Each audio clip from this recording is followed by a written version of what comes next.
In the beginning, before cities existed, before nations rose and fell, before human history had even begun, there was only God. The universe was empty and without form. Darkness covered the deep, and silence stretched across creation. Then God spoke. And with his words, light burst into existence. Let there be light. Day and night were separated. The heavens stretched outward. The seas gathered together. Dry land appeared. God filled the earth with beauty, towering mountains, flowing rivers, trees heavy with fruit, flowers blooming across valleys, stars blazing across the heavens. The sun ruled the day. The moon ruled the night. Animals filled the seas and skies. Creatures roamed across forests and plains. Every part of creation reflected wisdom, order, and life. And after each act of creation, God declared, "It is good." Yet something was still missing. The world was beautiful, but no human being yet walked upon the earth. No voice praised the Creator. No heart reflected His image. Then came the most personal act of creation. God formed man from the dust of the ground. Imagine the stillness of that moment. Dust shaped by divine hands. The Creator bending near His creation. Then God breathed into the man's nostrils the breath of life, and the man became a living soul. His name was Adam. Unlike the animals, Adam was created uniquely in the image of God. He possessed thought, emotion, creativity, and the ability to know and walk with his Creator personally. God placed Adam in a paradise called the Garden of Eden. Eden was unlike anything humanity has known since. Crystal rivers flowed through lush landscapes. Trees provided beauty and endless fruit. Peace filled every corner of creation. There was no death, no pain, no fear, no suffering. Adam walked in perfect harmony with God in creation. God gave Adam responsibility over the garden, to cultivate it, care for it, and name the animals. As creatures passed before him, Adam gave each one its name. But amid all creation, Adam remained alone. Then God declared something remarkable. "It is not good for man to be alone." For the first time in creation, something was described as not good. Adam needed companionship, someone who shared his nature and could stand beside him in love and partnership. So God caused Adam to fall into a deep sleep. From Adam's side, God formed a woman. When Adam awoke and saw her, joy filled his heart. "This is now bone of my bones and flesh of my flesh." Her name was Eve because she would become the mother of all living. Adam and Eve lived together in innocence and perfect unity. They felt no shame, no fear, no division from God or each other. At the center of the garden stood two important trees. The tree of life, and the tree of the knowledge of good and evil. God gave Adam one command. "You may freely eat from every tree in the garden, but you must not eat from the tree of the knowledge of good and evil, for in the day you eat from it, you shall surely die." This command represented trust and obedience. Love requires choice. God did not create humanity as mindless beings forced into obedience. Adam and Eve were given freedom, the ability to choose whether they would trust God or reject Him. For a time, peace remained. Then evil entered the story. Among all creatures in the garden was a serpent, more cunning than the others. Scripture later reveals this serpent was Satan, the adversary who sought to deceive humanity and corrupt God's creation. The serpent approached Eve with a subtle question. Did God really say you must not eat from any tree in the garden? The question planted doubt. Eve explained they could eat from every tree except one. She repeated God's warning that eating its fruit would bring death. Then the serpent directly contradicted God. "You will not surely die," he said. Instead, the serpent promised something tempting. "If you eat it, your eyes will be opened, and you will become like God, knowing good and evil." The temptation was deeper than fruit. It was the temptation to trust self above God, to seek wisdom apart from Him, to decide good and evil independently. Eve looked at the fruit. It appeared beautiful, desirable, promising wisdom. And so she took it and ate. Then she gave some to Adam, who also ate. In that moment, everything changed. Sin entered humanity. Their innocence vanished instantly. Suddenly Adam and Eve realized they were naked, and shame flooded their hearts for the first time. They sewed fig leaves together to cover themselves.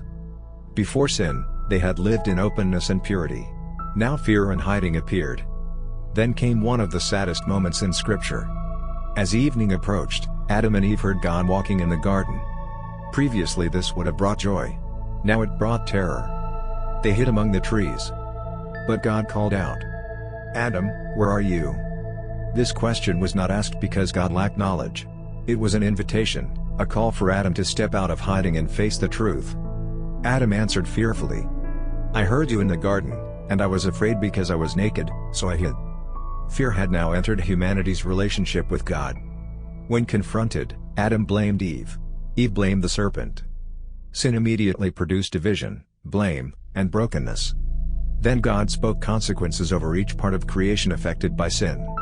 The serpent was cursed. Pain and hardship entered human life. Work became difficult. Suffering and death entered the world. The perfect harmony of Eden was shattered. Yet even amid judgment, God revealed mercy.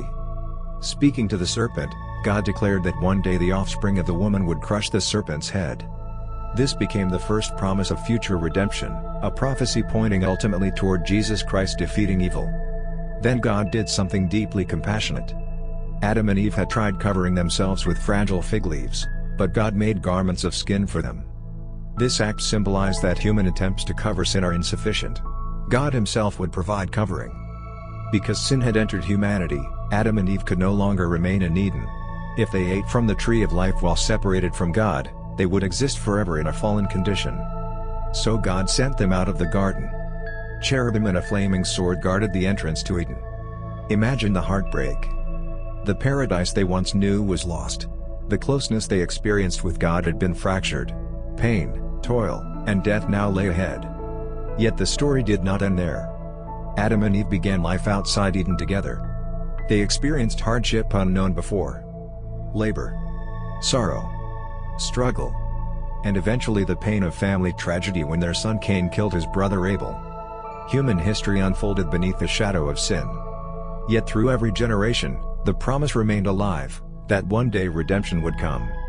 The story of Adam and Eve is not merely about two individuals long ago. It is the story of humanity itself. The Garden of Eden represents the world as God intended it. Peaceful, beautiful, whole, filled with His presence. But the fall reveals the reality of human choice and rebellion. Every person wrestles with the same temptation Adam and Eve faced. Will we trust God? Or will we choose our own way above His wisdom? The story explains why humanity experiences suffering, brokenness, conflict, shame, and death. Sin fractured not only humanity's relationship with God, but also relationships with one another and creation itself. Yet despite humanity's failure, God's mercy remained present from the very beginning. He sought Adam and Eve when they hid. He clothed them. He promised redemption. This reveals a profound truth. Even after humanity turned away, God still pursued them. Throughout the rest of Scripture, this theme continues repeatedly. God reaching toward fallen humanity with love and rescue. The story of Adam and Eve ultimately points toward Jesus Christ. Where Adam failed, Christ obeyed. Where sin brought death, Christ brought life. Where humanity was separated from God, Christ opened the way for restoration. The Bible later calls Jesus the second Adam because through Him, redemption and new life become possible. The story also reminds humanity that evil often begins subtly. The serpent did not begin with open rebellion. He began with doubt. Did God really say? Even today, temptation often starts by questioning truth and slowly shifting trust away from God.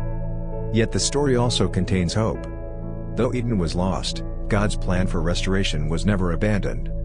The Bible closes not with humanity forever separated from God, but with the promise of a renewed creation, a new heaven and new earth where sorrow, death, and pain are removed forever.